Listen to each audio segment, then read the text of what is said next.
Warahmatullahi wabarakatuh. Selamat sore menjelang malam Bapak Ibu semua. Yang terhormat Bapak Kepala Sekolah SD Negeri 1 Gadingrejo. Yang saya hormati Bapak Ibu guru semua. Alhamdulillah sore ini kita bisa bertemu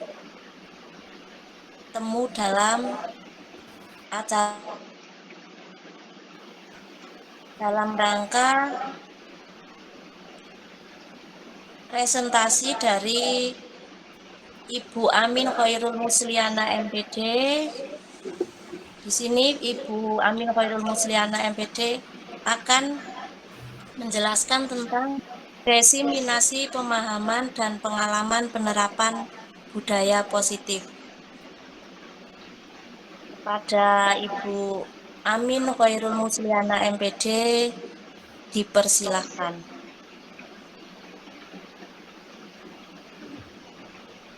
Assalamualaikum warahmatullahi wabarakatuh. Waalaikumsalam warahmatullahi wabarakatuh. Selamat sore Bapak Ibu semua. Alhamdulillah hari ini kita dapat bertatap muka dalam acara penimbasan dari budaya positif modul 1.4 di pendidikan guru penggerak. Kepada Bapak Sofianto SPD selaku Kepala SD Negeri 1 Gadingrejo yang saya hormati, dan kepada Bapak Ibu guru yang saya hormati pula, izinkan saya di sini untuk memaparkan sebuah aksi nyata saya pada modul 1.4 tentang budaya positif di sekolah. Izinkan saya share screen.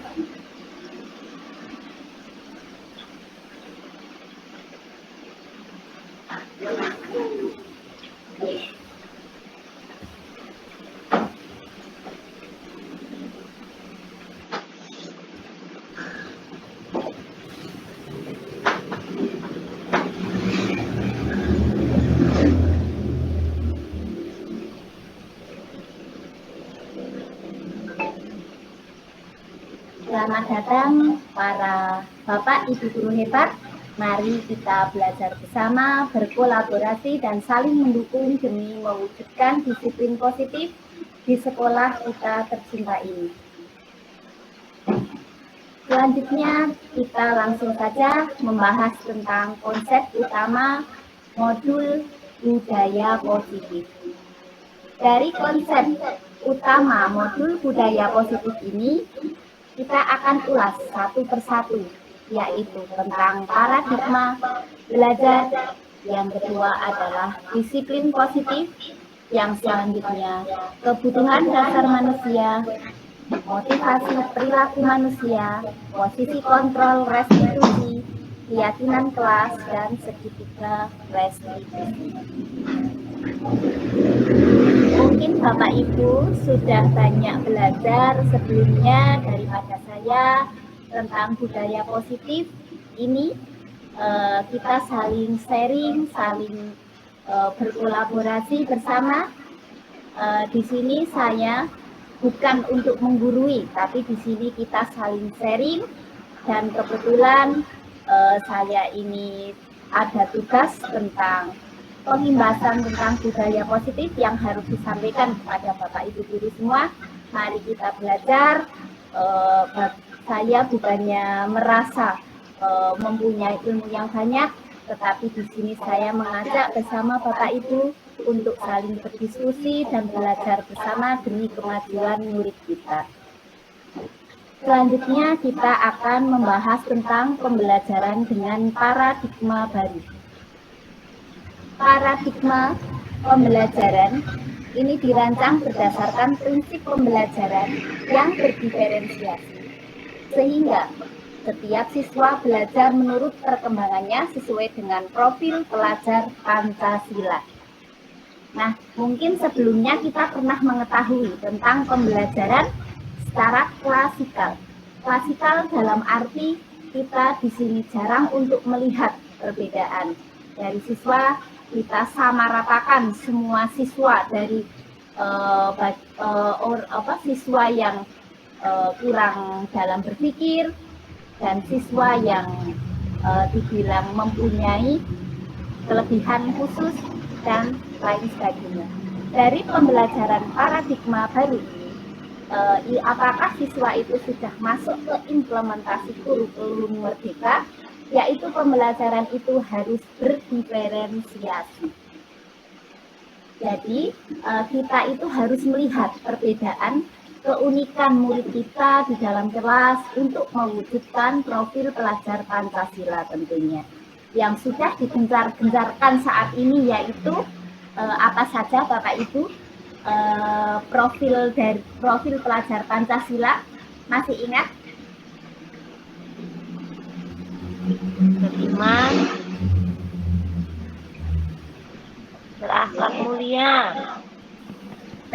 mulia, Mandiri, mandiri, gotong royong, bergotong royong, berkebersamaan global, bernalar kritis, dan kreatif. Kita mestinya mempunyai visi dari sekolah masing-masing, yaitu mempunyai visi dan misi untuk memajukan sekolah kita dan untuk memajukan pendidikan anak kita, yaitu untuk mewujudkan visi dan misi dari profil pelajar Pancasila ini adalah yaitu dengan disiplin positif.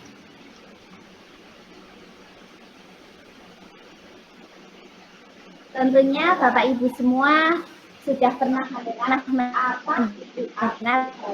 apa itu arti dari disiplin. Disiplin itu bagaimana? Maksud dari disiplin, menurut pandangan Bapak Ibu itu, disiplin itu berarti apa? patuh terhadap aturan. patuh terhadap aturan. Ya, intinya bahwa dalam budaya kita itu makna disiplin itu melakukan sesuatu untuk mendapatkan kepatuhan, dan kita sering menghubungkan siswa yang mendengar kata peraturan saja siswa sudah saya ini diatur, saya merasa dikekang dan saya merasa terpaksa gitu loh. Dengan aturan kan siswa kadang keberatan, apalagi siswa yang dia itu hiperaktif. Untuk selanjutnya adalah tujuan kita itu sebagai pendidik itu adalah menciptakan anak-anak yang memiliki diri sehingga mereka bisa berperilaku dengan mengacu pada nilai-nilai kebajikan universal dan memiliki motivasi intrinsik, bukan ekstrinsik. Motivasi intrinsik itu apa Bapak Ibu? Motivasi intrinsik atau ekstrinsik. In, dalam, X itu luar. Berarti motivasi intrinsik itu motivasi yang ada pada dalam diri kita, sedangkan untuk motivasi ekstrinsik itu yang berasal dari luar kita, maksudnya dukungan dari luar atau pengaruh dari luar. Yang selanjutnya itu adalah sebagai pendidik itu harus selalu menuntun siswa, di mana kita tidak boleh memaksakan kehendak siswa. Jadi kita sebagai pendidik itu harus menuntun sesuai dengan kodrat zaman dan kodrat alam, yaitu di mana kita harus eh, jangan cuman ibaratnya guru itu jangan berdiri tapi murid itu berlari, tapi kita harus sebagai guru harus berlari karena murid kita juga berlari untuk dari perkembangan zaman teknologi, tapi harus kita kedengarkan dengan budi pekerti atau karakter. Yang selanjutnya harapan kita dari modul yang saya pelajari bahwa sebuah disiplin itu harus lahir dari dalam diri siswa, bukan karena mereka terpengaruh dengan peraturan atau dengan keterpaksaan. Jadi disiplin itu kalau sudah tertanam pada diri kita, maka apa yang kita lakukan itu tidak berat. Jadi misalnya siswa, saya takut dihukum, saya pasti mendapat sanksi karena saya melanggar peraturan. Jadi anak itu melakukan sesuatu itu karena nanti ada penghargaan. Jadi misalnya saya harus disiplin, harus mematuhi peraturan sekolah. Nah, karena apa? Nanti kalau misalnya saya itu tidak mematuhi peraturan sekolah, nanti saya mesti dihukum sama Pak Guru dan saya nanti mesti dimarahi. Itu adalah konsep-konsep yang sudah berjalan di negara kita. Jadi motivasi dalam diri itu bagaimana cara kita membangun itu anak, bagaimana anak itu bisa memiliki motivasi dalam diri, bukan hanya motivasi dari luar. Yang dimaksud dengan disiplin yang diterapkan dalam diri siswa itu, jadi siswa sudah sadar tentang perilakunya, apa itu yang salah dan apa itu yang benar. Bahwa saya harus bersikap seperti ini, saya harus fokus pada diri saya, bukan untuk menyenangkan guru, untuk menyenangkan orang lain, tapi saya memang dari hati kita, nggak cuman terbebas dari sebuah hukuman. Selanjutnya, untuk disiplin positif merupakan salah satu cara penerapan disiplin yang bertujuan untuk menumbuhkan kesadaran serta memberdayakan anak untuk melakukan sesuatu tanpa suap. Maksudnya, tanpa suap itu tanpa adanya iming-iming, tanpa adanya ancaman maupun hukuman. Yang selanjutnya adalah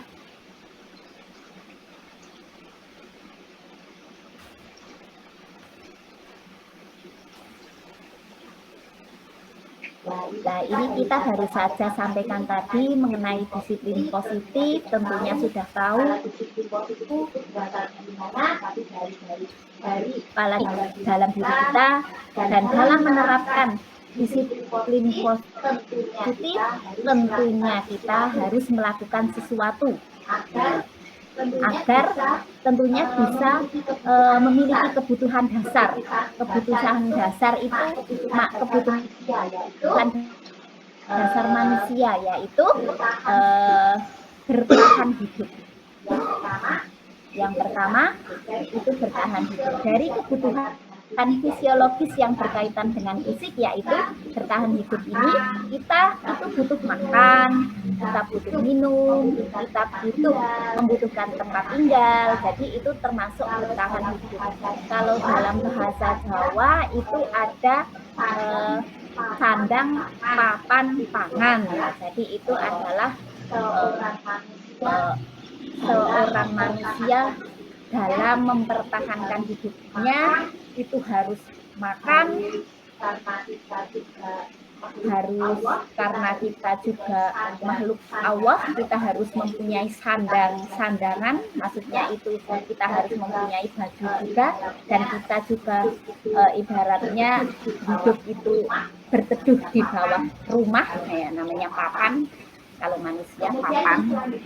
Kemudian yang selanjutnya adalah kebutuhan akan kasih sayang dan rasa diterima. Nah, di sini kita pasti menemui siswa yang dia itu merasa ada yang hiper, kadang caper, kadang dia itu caper itu maksudnya cari perhatian,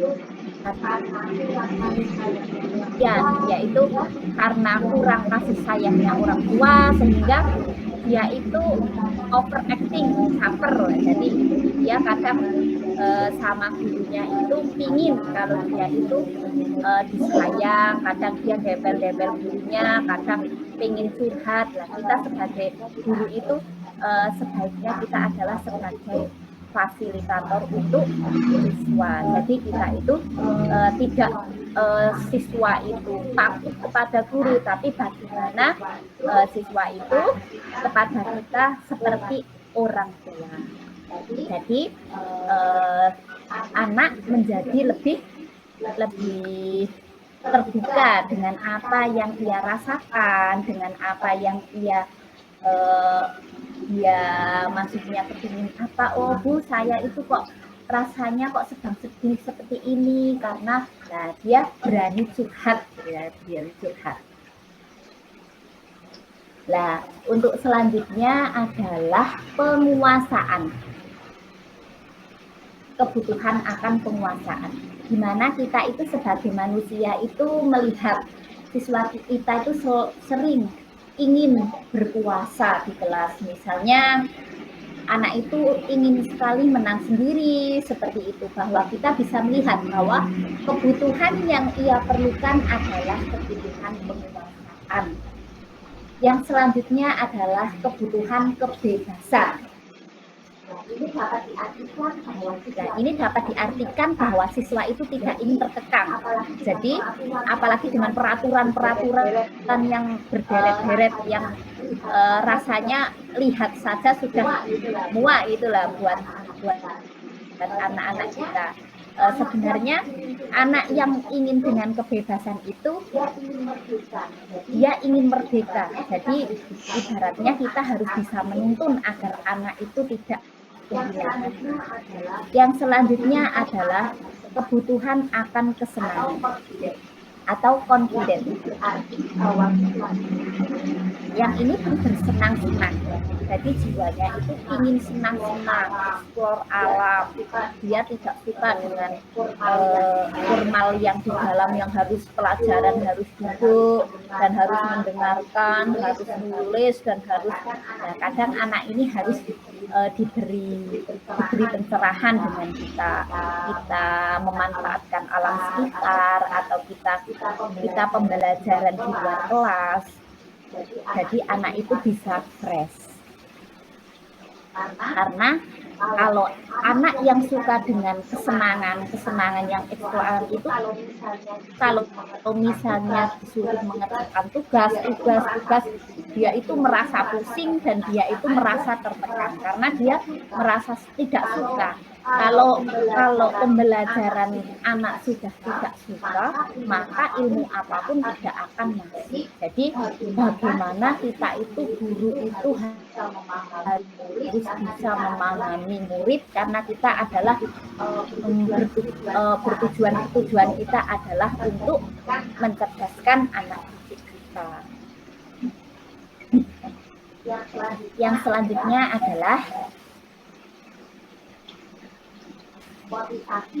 motivasi dan motivasi perilaku manusia.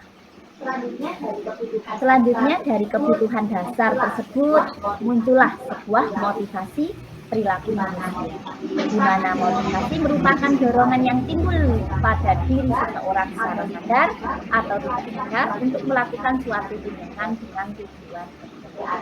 Berarti motivasi tersebut adalah dorongan.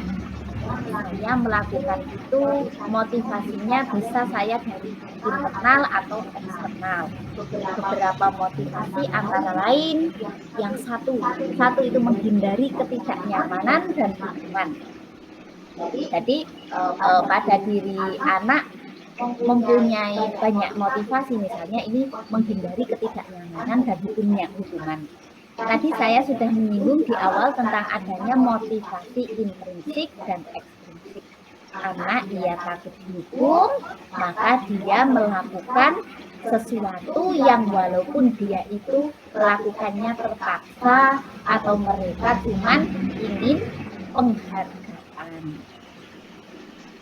Di mana murid melakukan disiplin diri karena ia takut dihukum. Ini merupakan motivasi ekstrinsik. Yang kedua adalah mendapatkan imbalan atau penghargaan dari orang lain. Nah, di sini siswa itu melakukan sesuatu peraturan itu karena ada imbalan.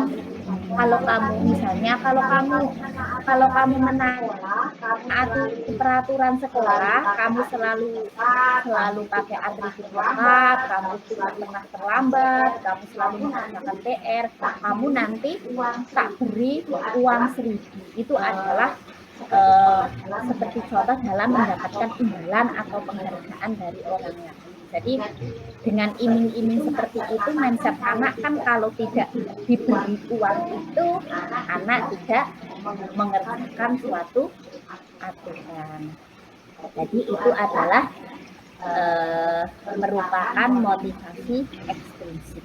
Yang selanjutnya adalah menghargai nilai-nilai kebajikan diri sendiri, di mana murid itu melakukan disiplin diri karena sadar. Nah, ini yang akan kita kupas tentang menghargai nilai-nilai kebajikan dari diri sendiri, bahwa siswa tersebut sadar akan apa yang dilakukan, apakah itu benar, apakah itu salah. Nah, anak itu bisa menyadari sendiri, di mana murid melakukan disiplin diri karena sadar akan nilai kebajikan dirinya.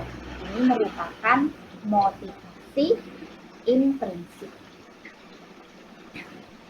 Yang selanjutnya adalah konsep disiplin dengan identitas gagal.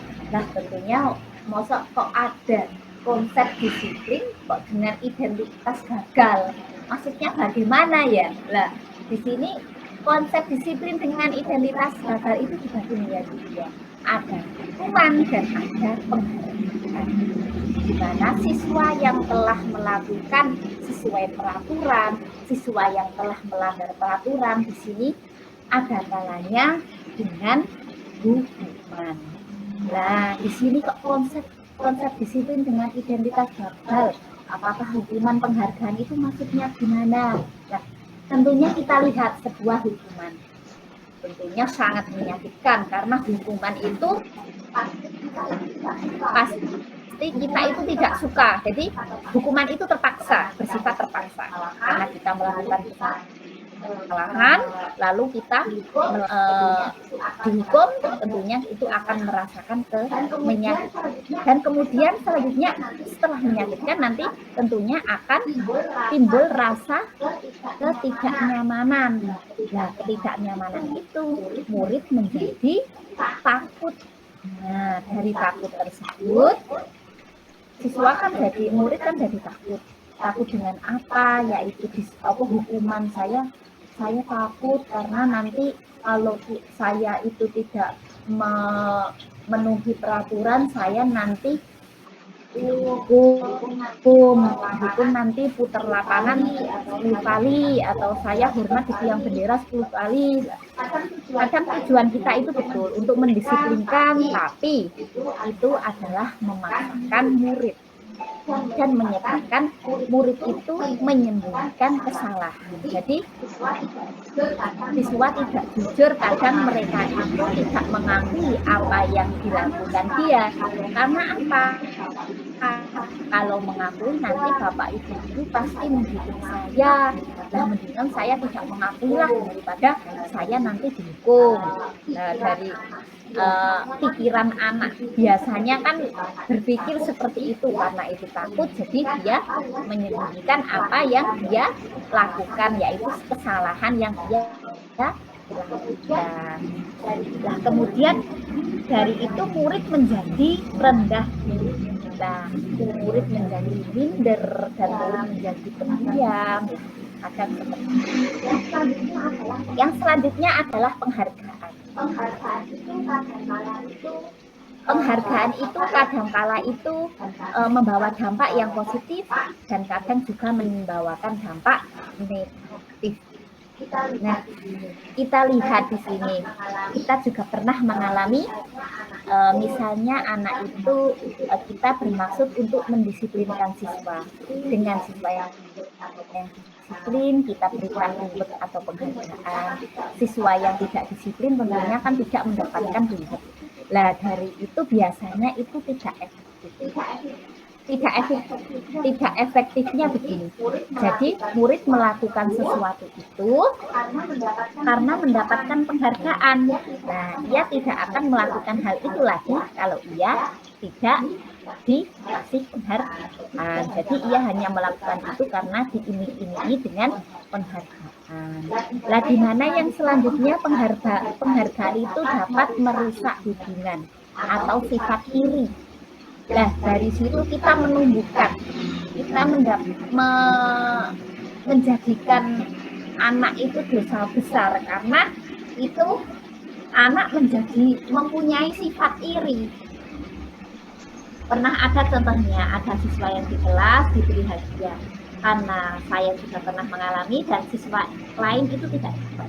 Yang dapat itu yang maksudnya kadang kan misalnya dengan siapa yang tahu pelajaran ini misalnya 1 kali 1, 2 kali 2 itu pinter bisa kita berikan hadiah. Kalau yang nanti nilainya 100 nanti akan saya nanti akan beri hadiah lah. Itu yang tidak boleh dengan iming-iming seperti itu. Lah kadangkala siswa yang tidak dapat itu dia merasa hanya dia yang tidak dapat, sia-sialah saya, padahal dia sudah belajar dengan sungguh-sungguh, tapi pada akhirnya dia tidak dapat. Kadang dia menjadi pesimis dan kadang dia menjadi irilah. Tugas kita sebagai pendidik adalah menguatkan pribadi siswa, bukan menimbulkan sifat. Yang selanjutnya adalah mematikan kreativitas. Terkadang murid yang mendapatkan penghargaan itu kalau dia itu termotivasi dari penghargaan. Jadi misalnya ada siswa yang agak pinter, misalnya dalam akademik, dia tahulah paling saya yang dapat, paling yang lain misalnya si A, si B, si C itu paling nggak bisa. Nah, jadi dia itu tidak berkembang kreativitasnya, dia tahu kapasitas temannya, padahal di luar sana itu pertempuran di era global itu sangatlah ketat. Jadi dia itu jadi berpangku tangan, kadang cuman belajar cuman itu saja, padahal ilmunya dia itu masih kurang. Cuman karena dia itu hanya di kelas itu dilala itu ada temannya itu tidak begitu pandai, jadi dia menguasai teman-teman yang lain. Jadi dia itu motivasinya menjadi tidak berkembang dan mematikan kreativitas siswa. Yang selanjutnya adalah menghukum dengan sistem ranking. Nah, ini J13, kemudian sekarang Merdeka ya, dari 2013 sebenarnya sudah tidak boleh memberikan ranking kepada siswa, tapi kadang kita sendiri karena ditanya wali murid ini rankingnya berapa, dengan anggapan kita kan kalau sudah dengan ranking itu akan memotivasi siswa, padahal itu penerapan yang salah. Dengan kita ketahui bersama bahwa memang sekarang tidak boleh memberikan ranking kepada anak karena penghargaan ranking ini itu kurang. Tapi siswa yang mendapatkan ranking di bawah, dia pasti akan merasa minder, merasa tertekan, jadi merasa kadang kalau misalnya di kelas saya itu ada Ada anak yang memang kurang, dia itu dalam hal membaca, menulis, bahkan wong membaca menulis saja belum begitu paham, apalagi mengerjakan soal. Dia pasti tidak bisa karena tidak bisa membacanya masih dieja saja belum benar. Karena dia memang anak super dan memiliki keterbatasan dengan itu. Jadi kalau misalnya tahu, oh ini itu anak mendapatkan ranking paling jelek misalnya nah itu kan pasti kasihan anak tersebut, padahal anak tersebut kadang mempunyai potensi yang sangat luar biasa yang harus kita sebagai pendidik itu harus digali dengan sesuai kodrat alamnya. Jadi setiap anak itu mempunyai kelebihan dan karakter masing-masing. Kita sebagai pendidik itu berusaha untuk mengoles anak itu untuk menjadi pribadi yang berkarakter dan berbudi pekerti. Karena sekarang anak yang berkarakter dan berbudi yang baik itu sekarang sudah tergerus oleh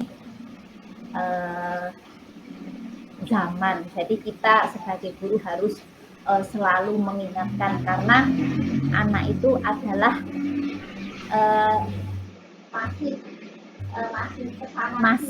masih kesana kesini. Jadi misalnya dia mempunyai lihat itu dia kepingin ke sana, lihat itu kepingin ke sana. Jadi kan kita sebagai guru kan setengah hari itu di sekolah, jadi kita berusaha untuk berkolaborasi dengan orang tua untuk menggali potensi dari anak tersebut. Kita bekerja sama dengan orang tua, karena satu hari itu dibagi dua, setengah itu di sekolah, setengah itu di rumah. Karena kan kalau misalnya jam 8 ke sana kan sudah tidur, jadi itu bukan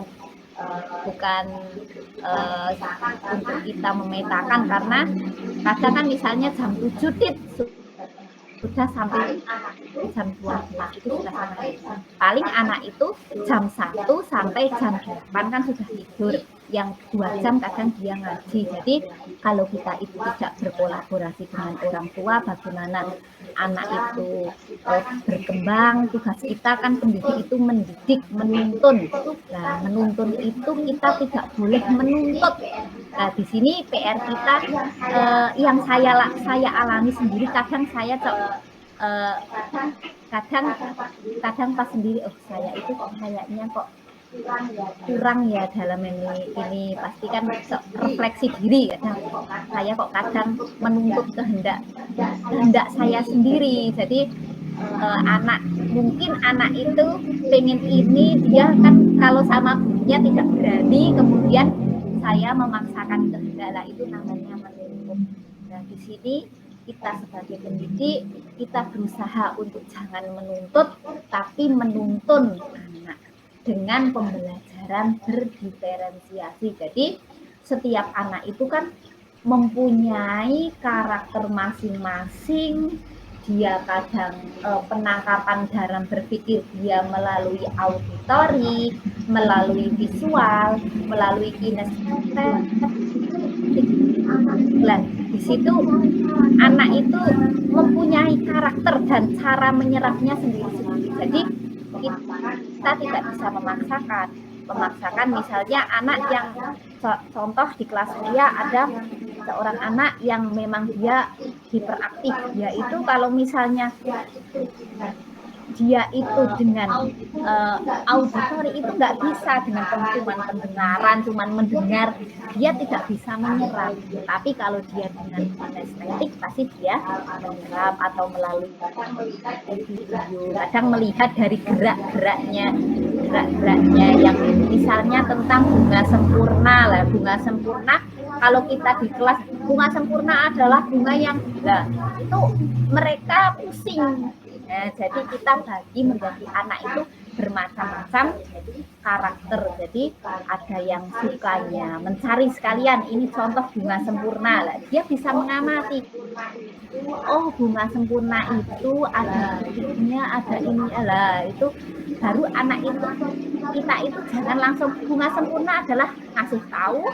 Nah, kita itu sebagai kita fasilitator dengan siswa itu berpusat pada murid, jangan murid berpusat pada guru. Jadi pembelajaran yang dulu, jadi guru itu caranya ngasih tahu, murid mendengarkan, ya itu adalah pembelajaran yang akan kita perbaiki dari dengan mengumpan siswa. Jadi ibaratnya kita ngasih tahu arti dari ini, kita umpan dulu siswa dengan kalau ada itu ada persepsinya. Caranya kita membuat rangsangan pada siswa. Yang selanjutnya adalah merampas hak dan menghargai dirinya. Untuk menghargai dirinya, maksudnya di sini adalah dengan penghargaan itu dia anak itu jadi merasa walaupun dia secara sadar atau tidak sadar, anak tersebut menjadi terampas oleh hak dalam menghargai dirinya.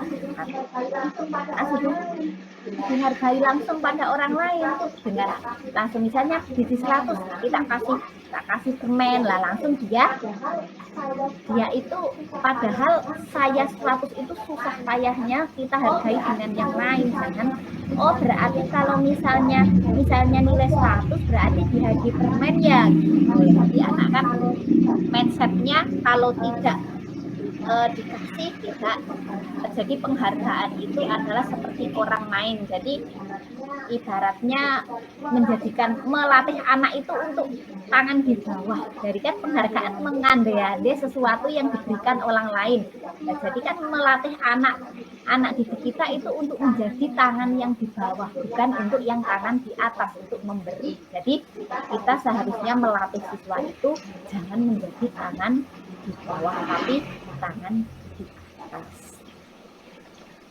Misalnya ada siswa kelas 1 atau kelas 2, kelas 1 yang tidak bisa membaca atau berhitung.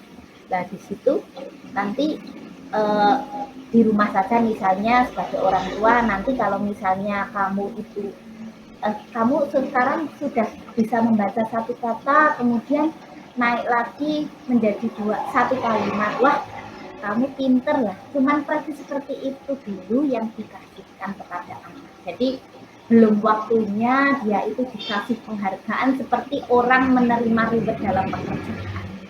Jadi siswa itu dilatih untuk tumbuh kembangnya itu untuk mencapai jati diri. Dia itu jangan bergantung kepada orang lain. Jadi kalau misalnya itu anak itu mengharapkan hadiah atau mengharapkan penghargaan, berarti melatih siswa itu untuk tangan hati. Jadi kalau misalnya kita mau ngasih permen, ya udah kasih aja. Jangan ya nanti kalau misalnya ini saya kasih permen lah, udah kasih permen. Misalnya kalau menurut saya itu misalnya dalam pembelajaran itu kita mau yang nilai 100 misalnya mau dikasih, ya jangan dari awal itu dibilangkan nanti kalau misalnya yang biji 100 nanti tak kasih uang 2.000 misalnya, itu jangan. Tapi kita misalnya memang mau ngasih uang atas penghargaan yang dia lakukan, misalnya mendapatkan nilai 100, maka ya jangan sebelumnya itu dikasih lah. Dengan nilai 100 itu, wah ini Bu Guru punya rezeki sedikit. Nah ini nanti yang tak kasih uang 1.000, bagi yang nilainya 100, bagi yang nilainya 50, saya kasih 500. Makanya kamu harus semangat, harus kerja keras, harus belajar. Tetapi jangan diiming-imingi dengan sebuah penghargaan.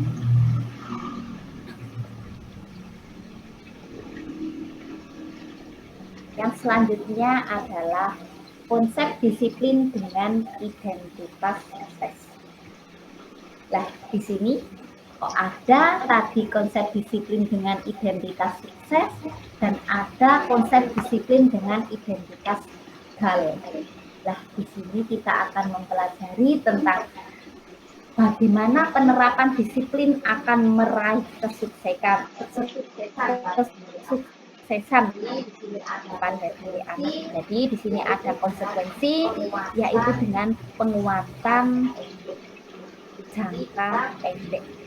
Di sini kita dari konsekuensi, misalnya dalam siswa belajar pada pembelajaran, siswa itu menumpahkan minuman temannya. Itu ditumpahkan. Kemudian kita kan pasti melihat seperti anak itu menumpahkan minuman tersebut. Nah, anak itu kadang ada yang sadar dan ada yang tidak. Nah, pada saat menumpahkan air tersebut, kita sebagai guru kan kadang, nah itu kamu menumpahkan minum teman kamu, konsekuensinya apa coba? Konsekuensinya kan kamu harus membersihkan. Nah, itu sudah didikte oleh guru. Jadi memang bagus itu konsekuensi, tapi ada yang cara yang lebih lembut dan lebih bagus tanpa menyakiti perasaan anak dan tanpa mematikan kreativitas anak. Nah, di mana apabila siswa itu melakukan suatu kesalahan, konsekuensinya dia harus bertanggung jawab atas apa yang dilakukan. Seperti tadi, siswa tersebut menumpahkan air, kemudian otomatis konsekuensinya adalah membersihkan agar tidak. Misalnya siswa itu sadar, kemudian kita menyuruh siswa itu untuk membersihkan tumpahan air tersebut. Konsekuensi ini memberikan jangka pendek. Kadang ada yang tidak tertanam dalam diri siswa, tapi kita harus memonitor. Jadi misal tadi menumpahkan minum, apakah besok lagi akan melakukan hal yang sama atau tidak, itu juga perlu monitoring. Jadi tidak hanya satu kali dia, tapi kita sebagai guru harus memonitoring berkelanjutan besoknya kita kan sebagai pemantau juga. Yang selanjutnya adalah stimulus dan respon. Nah, contoh dari stimulus di sini adalah pertanyaan dari guru. Nah, dari stimulus tersebut misalnya, kamu menumpahkan minum temannya. Nah, itu adalah stimulus, misalnya kita bilang seperti itu. Kemudian siswa tersebut, oh ya Bu, saya menumpahkan minumnya si A. Ya Bu, saya bersihkan. Nah, kan tadi kan guru, kamu harus membersihkan ini karena kamu sudah menumpahkan. Iya Bu, saya akan. Nah, itu respon dari siswa.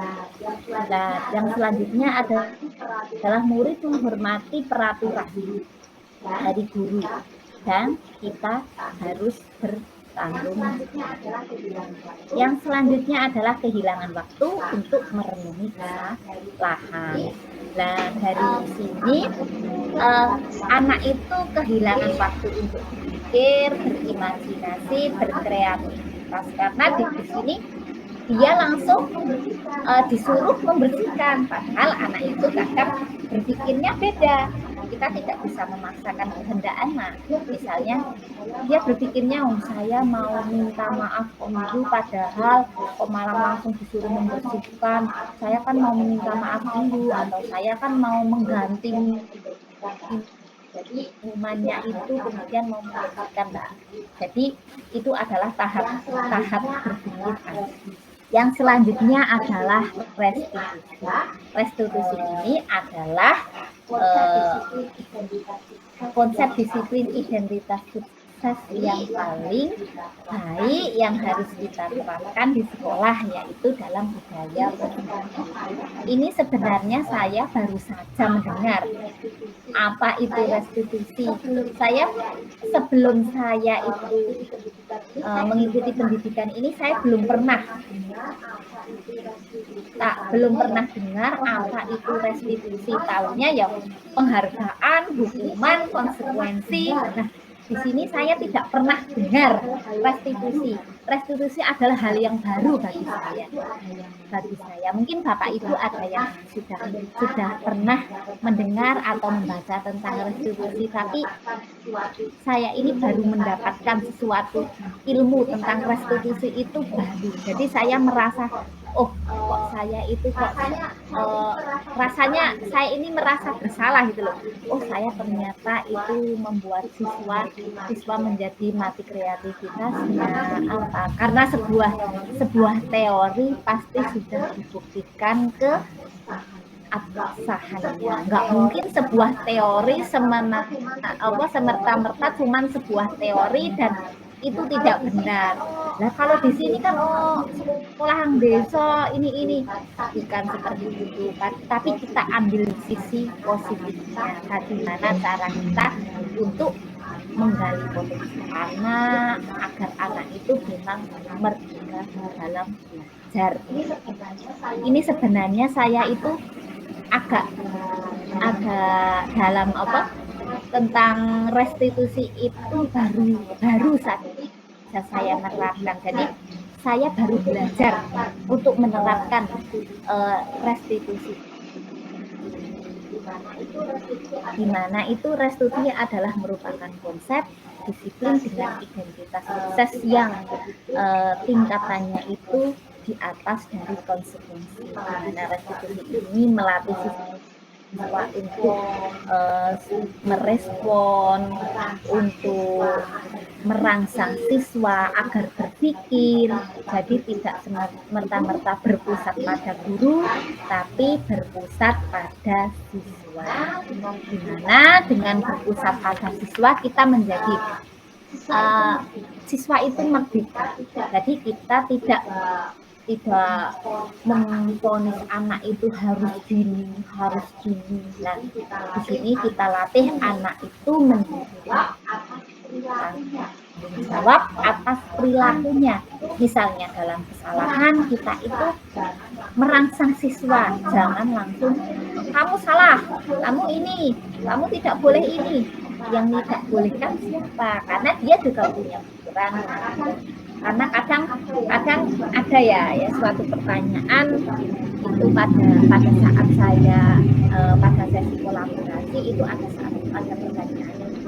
Kalau misalnya tidak dimarahi itu anak itu pol angele, ibaratnya dia itu susah dikandani, susah apa. Nah, dengan itu adalah sebuah tantangan bagi guru. Memang tugasnya itu memang berat, itu bisa, maksudnya guru itu bagaimana caranya agar siswa tersebut apa yang kita akan lakukan itu dia paham. Kita tidak usah menyuruh anak, tapi siswa itu paham lah. Itu yang sangat sulit untuk menyadarkan siswa. Yang selanjutnya adalah fokus pada pemecahan masalah jangka panjang.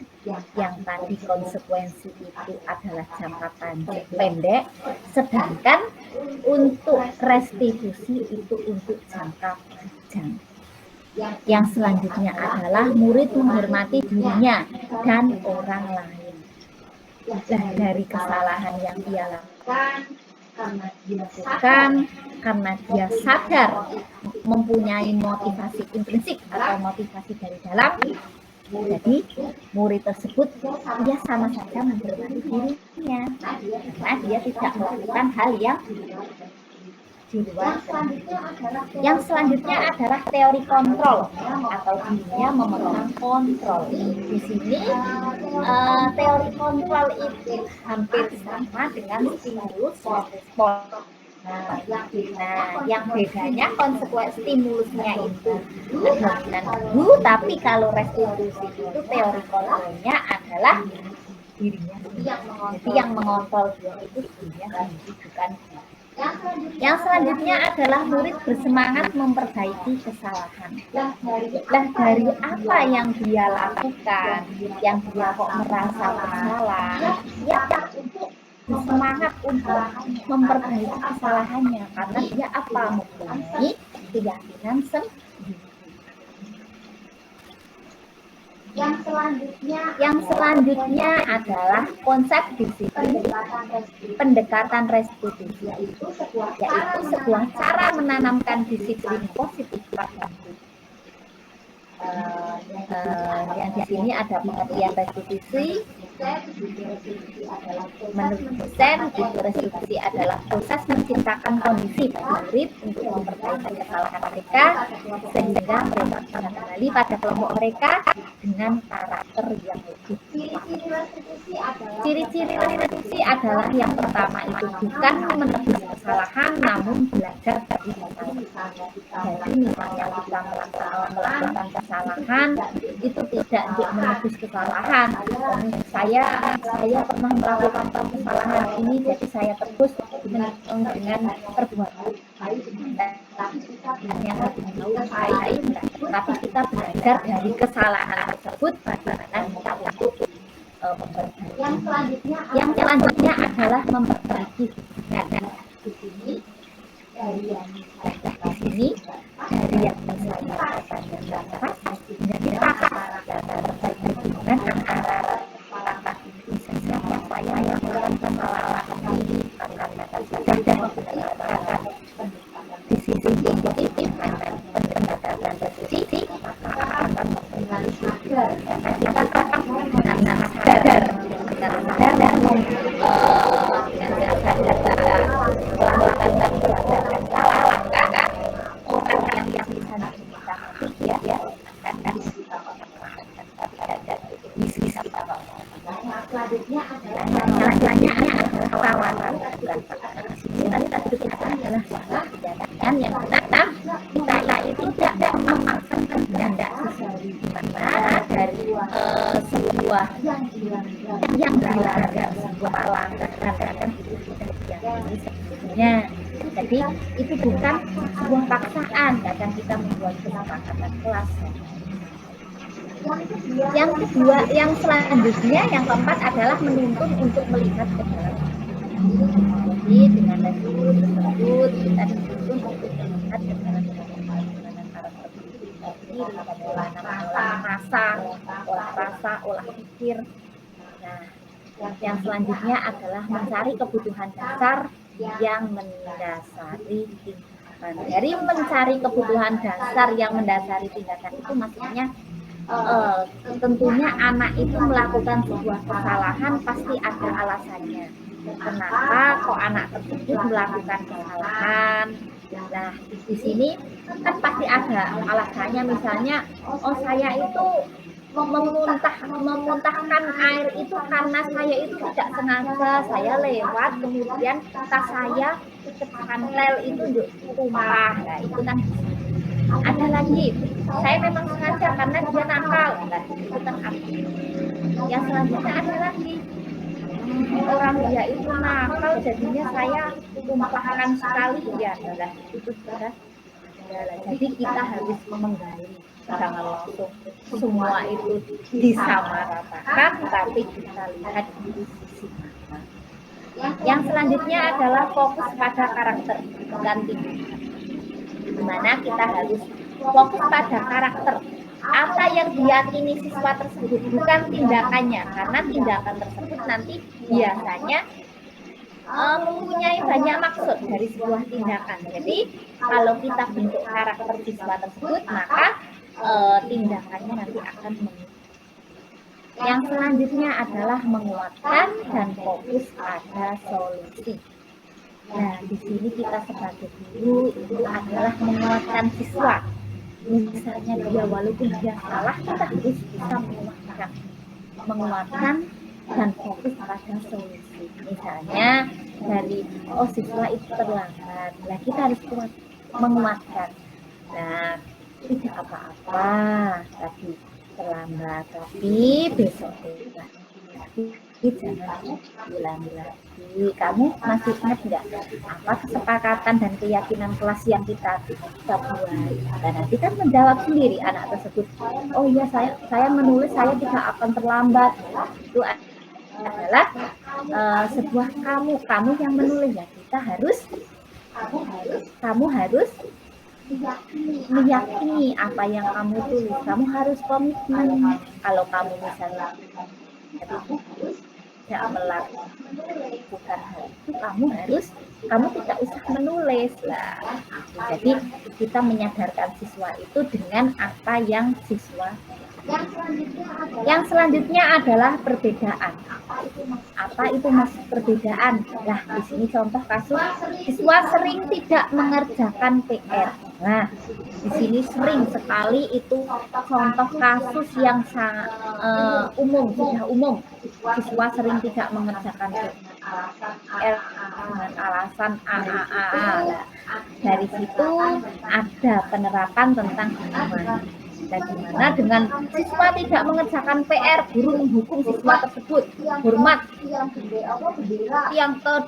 bendera 10 menit atau lari mutar lapangan 3 kali. Nah, atau guru marah-marah, kemudian siswa kan otomatis karena siswa tersebut lebih kecil dari guru tersebut, jadi dia itu belum mempunyai mental untuk melawan atau menjawab. Jadi dia akhirnya cuma mendengarkan apa yang dibicarakan oleh guru. Dia itu sebenarnya kadang mau berontak tapi tidak. Yang selanjutnya adalah konsekuensi. Di mana konsekuensi tersebut guru memberikan konsekuensi untuk mengerjakan PR-nya saat istirahat atau dikerjakan sebanyak 3 kali. Nah, dari tidak mengerjakan PR itu guru mengatakan pada siswa, kamu tidak mengerjakan PR, kamu harus mengerjakan 3 kali lipat. Nanti setelah istirahat kamu harus sudah selesai. Nah, atau guru tegas dan siswa ini sebenarnya bagus. Penerapan seperti itu kadang untuk mendisiplinkan siswa. Tapi kalau ada pilihan yang lebih baik, kenapa tidak? Kenapa kok kita itu memilih yang tanggung? Nah, kita memilih yang paling baik untuk penanganan. Nah, yaitu dengan guru menanyakan keyakinan kelas dan membantu siswa menyelesaikan masalahnya. Kemudian guru terbuka dan siswa menghormati dirinya dan orang. Kalau misalnya guru itu terbuka kepada siswa, insya Allah itu siswa itu akan terbuka juga kepada. Jadi dengan itu takutnya itu bukan takut karena nanti saya dihukum, tapi takutnya itu bukan takut seperti itu. Jadi cuman guru itu sebagai orang manajer, karena dia adalah sebagai panutan.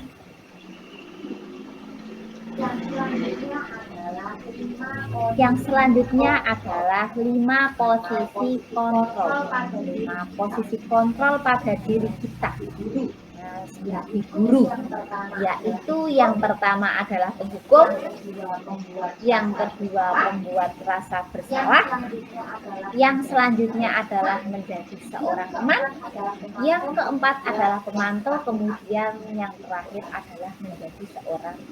Nah, tentunya Bapak Ibu pernah mendengar hukum, pembuat rasa bersalah, menjadi teman, pemantau, atau manajer.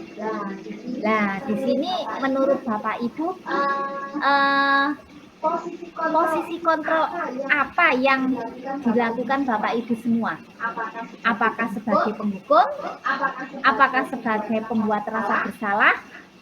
Atau sebagai teman, atau pemantau, atau manajer? Monggo. Saya sebelum mempelajari ini, terus terang saya biasanya menjadi penghukum, karena kalau anak melakukan kesalahan, kamu saya hukum. Nah, itu biasanya yang saya lakukan. Dulu saya memang seperti itu. Kalau menurut Bapak Ibu itu ada di posisi mana? Posisi kontrol mana Bapak Ibu semua? Teman. Sebagai teman. Oke, ada yang sebagai teman. Kemudian yang lain? Sebagai penghukum atau membuat rasa bersalah, atau teman, atau pemantau, atau manajer. Monggo, menjadi apa? Tadi Bu Nurul bilang untuk menjadi teman. Jadi kita itu sebagai teman. Lah, terus kita lanjutkan apa itu menjadi posisi sebagai pendukung. Nah, contohnya dalam kasus siswa tidak memakai atribut lengkap saat upacara bendera. Nah, siswa itu menjadi pendukung. Nah, guru itu menjadi pendukung bagi siswa. Ya, patuhi aturan sekolah, lalu kamu berdiri di depan barisan. Nah, kamu sudah melanggar peraturan sekolah. Kamu tidak menggunakan atribut lengkap. Kamu harus berdiri di depan barisan. Membuat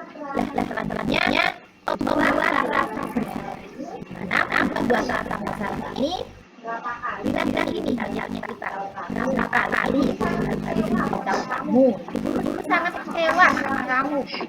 Nah, kalau kamu melakukan melanggar aturan, nah itu namanya membuat rasa bersalah. Jadi membuat rasa bersalah. Yang selanjutnya adalah teman, sebagai teman. Contohnya adalah ayolah yang tertib, buat bu guru bangga. Hari ini tidak apa-apa, kamu salah. Jadi buat bu guru itu bangga. Sebagai teman kan kayak kita itu sebagai teman gitu loh. Jadi kita itu mendampingi anak itu, hari ini kamu tidak apa-apa, kamu salah, tapi besok kamu bilang lagi. Selanjutnya adalah sebagai pemantau. Kamu sudah melanggar apa peraturan dan konsekuensinya? Nah, di situ ditanya, kamu sudah melanggar peraturan ini, apa peraturannya dan konsekuensinya apa? Nah, itu. Kemudian selanjutnya adalah manajer. Ini yang diharapkan guru untuk menjadi seorang manajer. Jadi posisi tertinggi dari semua ini adalah 5 posisi kontrol. Yang tertinggi adalah sebagai manajer. Gimana? Apakah kamu tahu kesalahanmu? Nah, kita kan merangkul siswa, bertanya, apakah kamu tahu kesalahan kamu?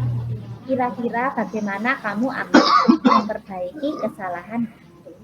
Nah, jadi di sini kan kita bertanya, stimulus. Jadi dengan posisi kontrol tadi ya, yang dari restitusi. Jadi anak itu diumpan untuk memperbaiki bagaimana kamu akan memperbaiki kesalahan itu. Jadi tidak harus guru kamu dengan ini dan caranya begini. Nah, itu namanya mendikte anak. Jadi kita itu hanya memfasilitasi siswa. Yang selanjutnya adalah tentang keyakinan.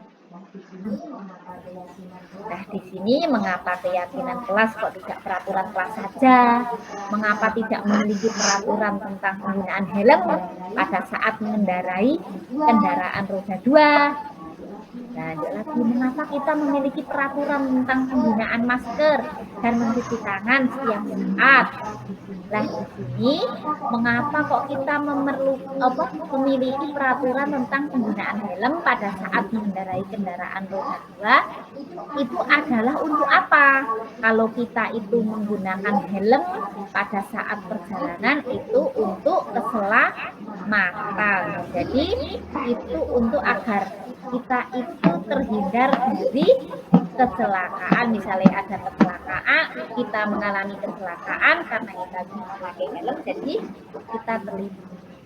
Yang selanjutnya, mengapa kita memiliki peraturan tentang penggunaan masker dan mencuci tangan setiap saat?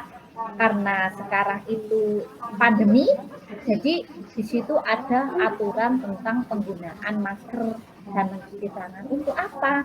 Untuk kesehatan. Jadi agar kita sehat. Yang selanjutnya adalah kegiatan membuat keyakinan kelas pada kelas 5, di mana guru bersama siswa membuat keyakinan kelas. Di sini siswa itu diskusi tentang peraturan. Nah, siswa itu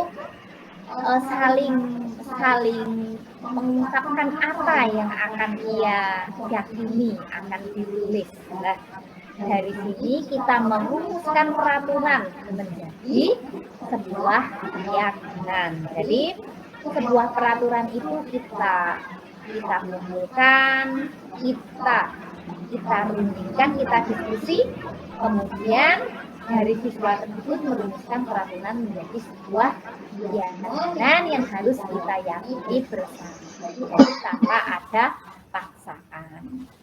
Yang selanjutnya adalah menempelkan keyakinan kelas di dinding kelas. Jadi setelah kita itu membuat peraturan kelas bareng-bareng, tidak kita memberi peraturan harus berpakaian rapi, lah di situ siswa tersebut harus berargumen sendiri kalau di sekolah itu harus.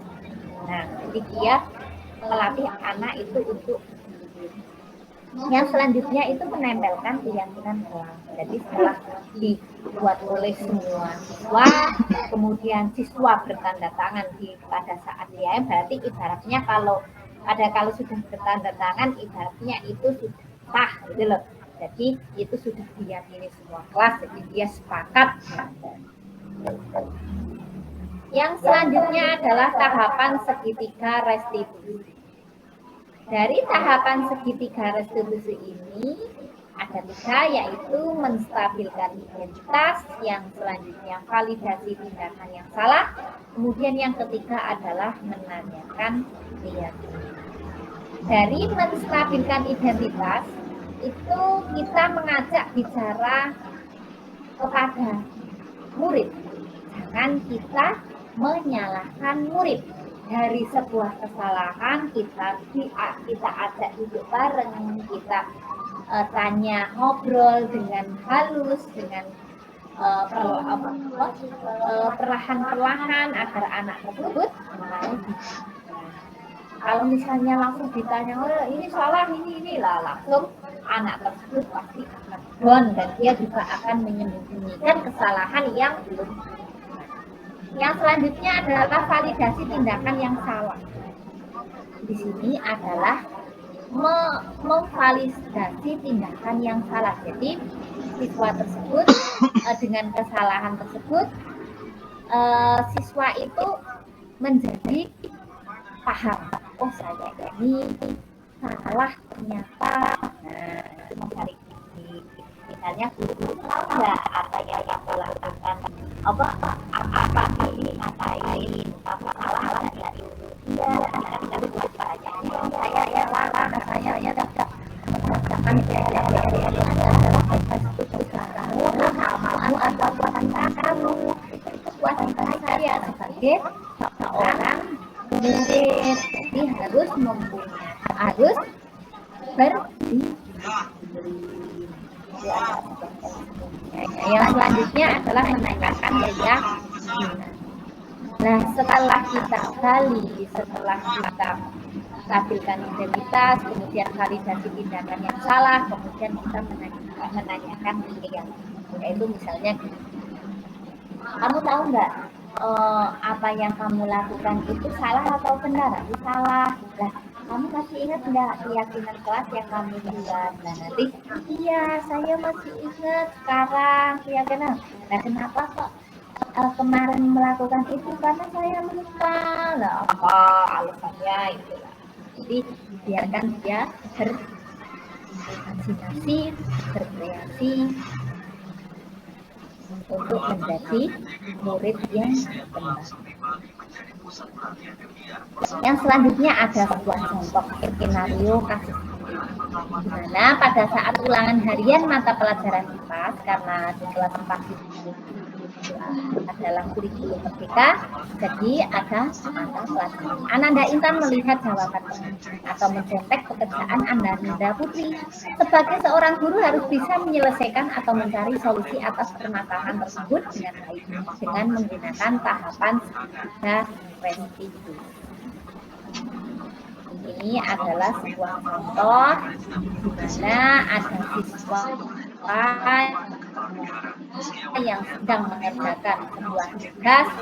Di sini ada siswa yang mencontek milik temannya. Jadi dia tidak mempunyai keyakinan diri. Dia tidak, karena apa? Nah, kita gali anak tersebut. Nah, selanjutnya di sini adalah setelah anak itu kita panggil anak tersebut, kita ajak jalan-jalan berbicara.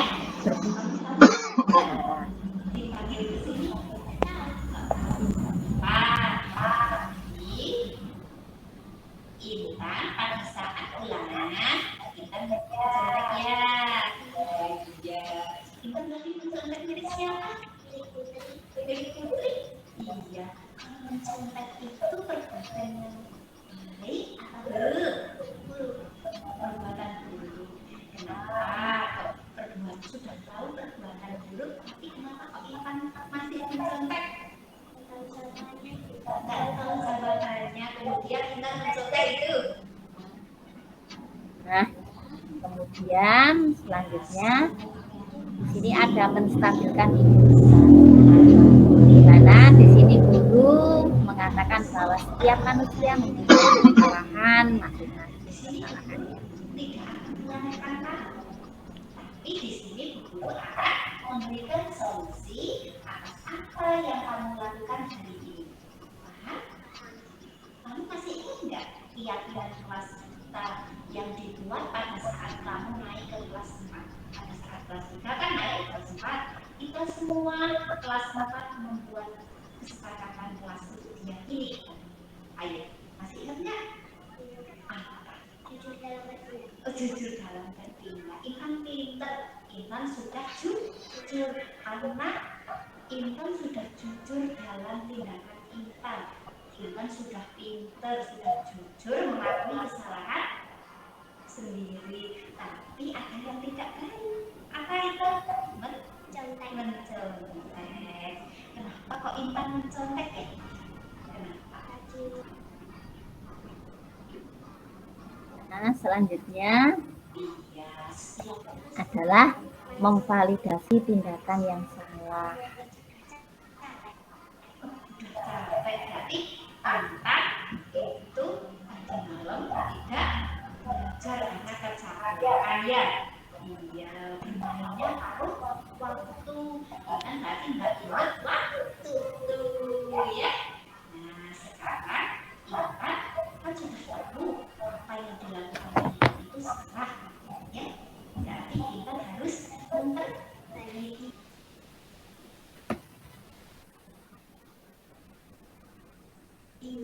Harus kenapa? Yuk. Kita tidak mencapai. Iya, belajar. Iya, bangun pagi. Iya, berdoa.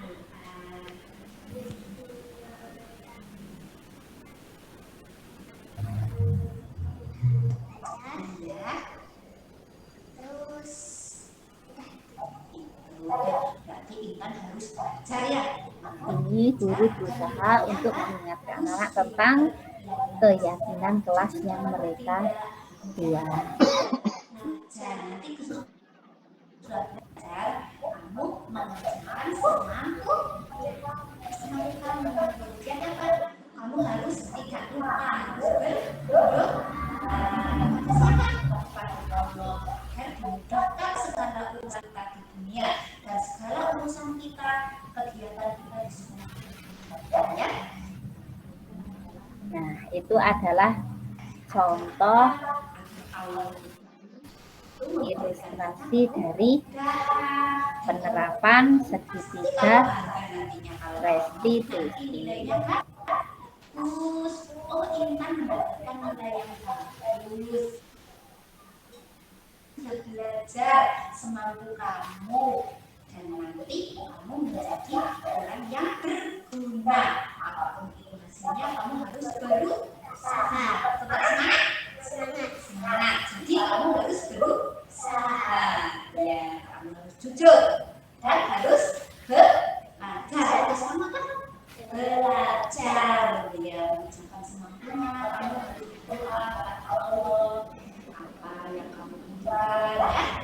Sholat 5 waktu ya, Bapak juga membantu ayah itu kalau di rumah ya. Sekarang kita sudah paham ya, jadi kita sekarang sudah paham. Sekarang mau lagi enggak? Tidak. Jadi kita harus belajar terus semangat. Yuk semangat ya, tapi kita nggak akan mengulangi ya. Oke, semangat. Nah, dari ilustrasi tersebut kita menerangkan tentang budaya positif, yaitu penerapan segitiga restitusi. Terima kasih paparan dari saya. Tentunya banyak kurangnya dari saya mohon maaf yang satu-satunya. Waktu saya kembalikan kepada moderator. Monggo, Ibu Arin Indrawati. Ya, terima kasih buat Bu Wirul. Setelah tadi kita mendengarkan semua paparan yang Bu Amin Khairul Musliana sampaikan, sekarang kita buka untuk sesi tanya jawab. Silakan Bapak Ibu apabila ada yang perlu ditanyakan karena misalnya tadi kurang jelas, ada yang sesuatu yang masih janggal atau apa, silakan ajukan pertanyaan, nanti biar Ibu narasumber yang menjelaskan. Monggo Bapak Ibu, angkat tangannya.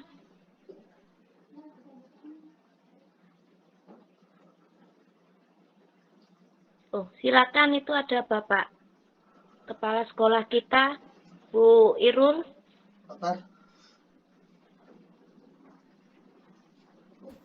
Monggo Bapak. Assalamualaikum. Waalaikumsalam warahmatullahi wabarakatuh. Pak. Terima kasih. Banyak sekali pencerahan tadi kita terima. Saya perlu tanya sedikit, itu bisa dibuka untuk Bu Irul di ini.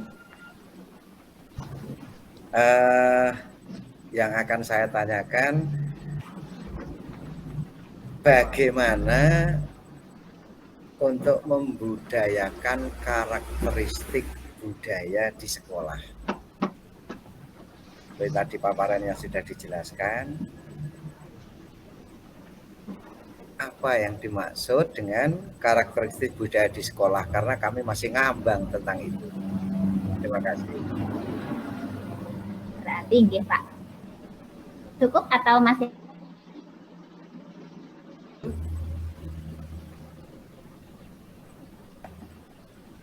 Sudah cukup, Pak. Saya bantu jawab nggih. Bagaimana untuk membudayakan budaya positif di sekolah, terutama dalam penerapan segitiga restitusi. Itu nih Pak nggih. Nah, itu kita sebagai guru itu mulai dari diri.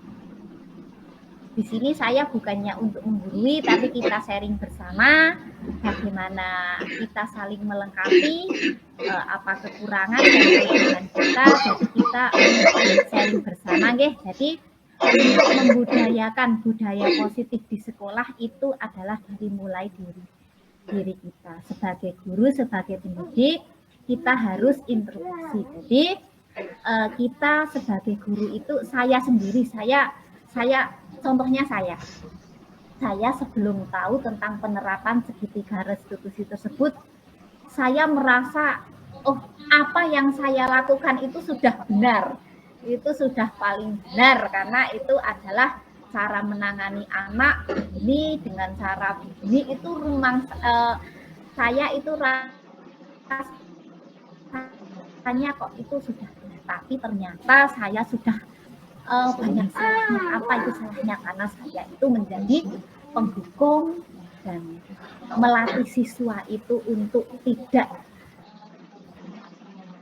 dia itu tidak mematikan kreativitas siswa, di mana kita itu berpusat pada guru. Jadi kita memaksakan kehendak kita sebuah permasalahan, kita misalnya ada permasalahan, kita kan mendominan sebagai guru yang mendominan untuk menyelesaikan permasalahan. Padahal di sini kita belajar jangan yang memecahkan suatu permasalahan itu guru, tapi yang memecahkan kita memberikan umpan kepada siswa kita, memberikan motivasi. Guru itu bertugas untuk memotivasi, untuk menguatkan siswa, jangan menyalahkan kehendak siswa. Jadi setiap siswa itu melaksanakan kesalahan, jangan kita langsung memvonis itu salah, tapi kita gali dulu kenapa kok seperti ini. Nah, jadi kita belajar untuk membuat keyakinan kelas di kelas masing-masing. Saya baru tahu itu keyakinan kelas itu baru tahunya saya itu adalah peraturan kelas. Kalau peraturan kelas kan itu sekolahan yang buat, itu peraturan tata tertib sekolah. Tapi kalau keyakinan kelas itu di mana guru itu memfasilitasi siswa, ayo kita berikan stimulus. Nah, stimulus untuk siswa untuk disepakati bersama. Jadi biasanya untuk keyakinan kelas ini dilakukan pada awal masuk tahun ajaran baru. Kan tentunya dari kelas 3 masuk ke kelas 4. Nah, kan asing dari kelas 3 misalnya dengan guru A, sekarang dengan guru B.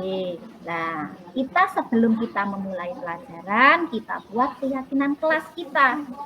Untuk membuat peraturan. Peraturan apa yang kalau misalnya di kelas kita, ayo kita buat peraturan kelas bersama-sama. Nanti kan, oh Bu, datang tepat waktu. Nah, nanti lagi siapa? Misalnya Andreas apa? Nah, misalnya, Bu, itu mengerjakan PR harus dikerjakan, PR-nya tidak boleh alasan. Lah, nanti ada lagi kita tampung semua apa yang dipikirkan siswa, apa yang diinginkan siswa, kita tampung semua, kemudian kita bareng-bareng berdiskusi. Nah, berdiskusi tersebut kita bareng-bareng. Nah, ini berarti kalian kita kalau berpakaian harus memakai atribut lengkap. Kalau Senin harus pakai sabuk warna hitam, harus pakai kaos kaki warna putih, sepatu hitam. Itu kan ada argumen dari siswa.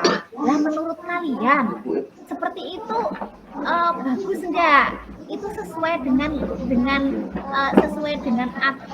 kelas sekolah kita enggak? Kalau orang sekolah itu pakai atribut lengkap atau bebas, yuk milih. Nah, pastinya siswa kan pakai harus pakai sabuk, pakai kaos kaki, pakai topi, pakai sepatu hitam. Kalau upacara harus pakai topi, pakai sabuk. Nah, itu berarti kalian sepakat ya. Sepakat berarti harus pakai atribut lengkap. Nah, contohnya seperti itu. Jadi siswa itu meyakini. Nah, nanti kalau sudah kita yakini bareng-bareng, kita sudah voting atau apa dari semua siswa dengan argumen-argumen dari siswa, nah kita tulis. Siswa disuruh menulis, merangkum. Oh ya, satu ini tentang kedisiplinan. Nah, tentang indikatori kedisiplinan. Nah, disiplin itu tentang apa saja ditulis.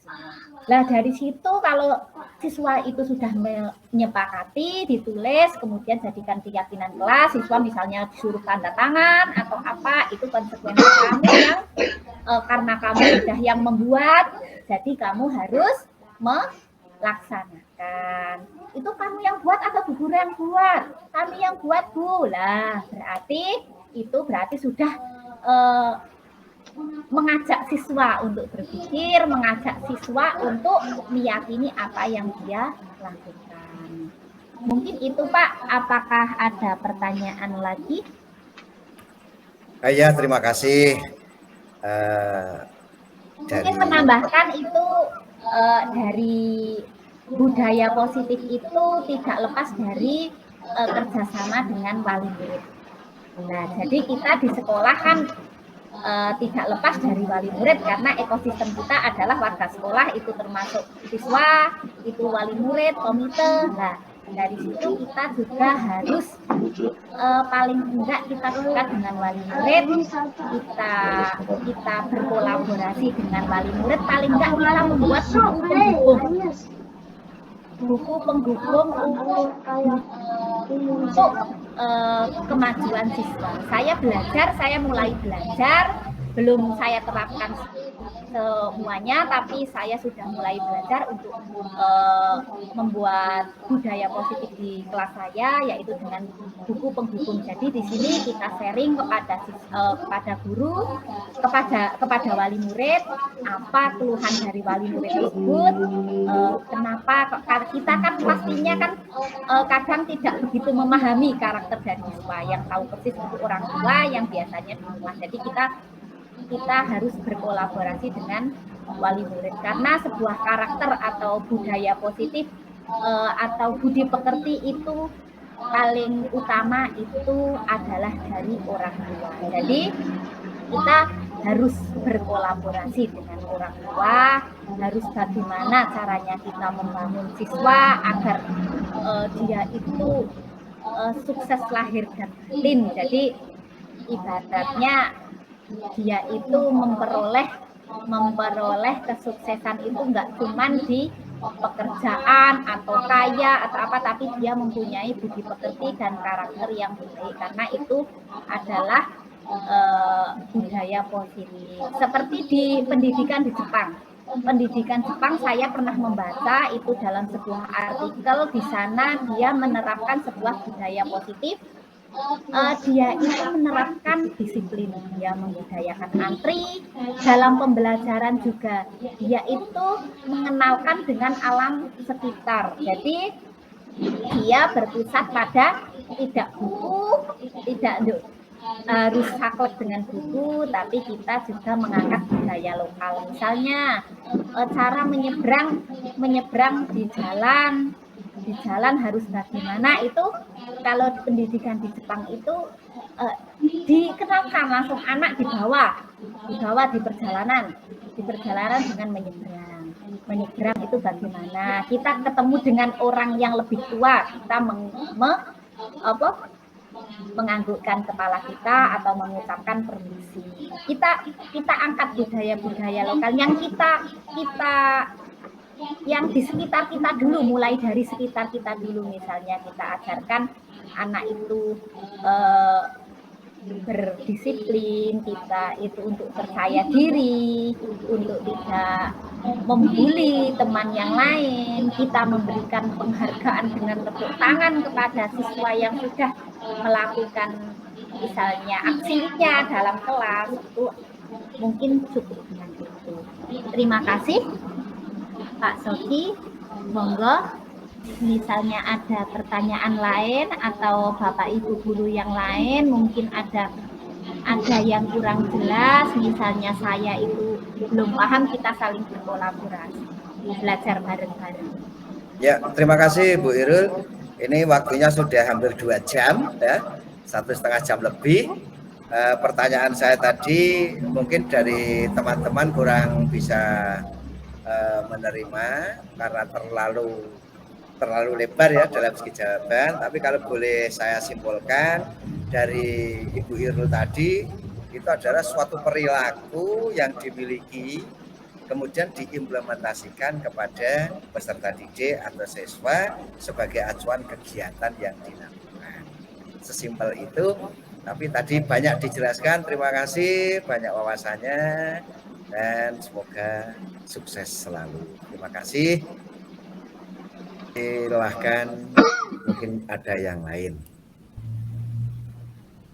Monggo, Bapak Ibu yang lain, apakah ada yang mau ditanyakan? Kalau misalnya sudah cukup, nanti gampang kita bertemu di lain waktu, kita bertemu lagi. Kalau misalnya cukup, kita akhiri saja karena juga waktunya terbatas. Karena ini juga Bapak Ibu mau istirahat juga. Monggo.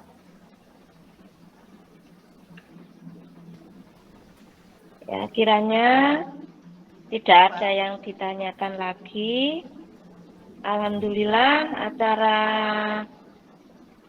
malam ini berjalan dengan lancar. Semoga apa yang disampaikan dari narasumber kita yaitu Ibu Amin Khairul Musliana bermanfaat bagi kita dan bagi peserta didik kita ketika nanti kita mencoba untuk mempraktekkan apa itu penerapan budaya positif di lingkungan sekolah kita. Sebagai pembawa acara, bila ada kesalahan, saya mohon maaf yang sebesar-besarnya. Mari kita akhiri acara malam ini dengan bacaan Alhamdulillah.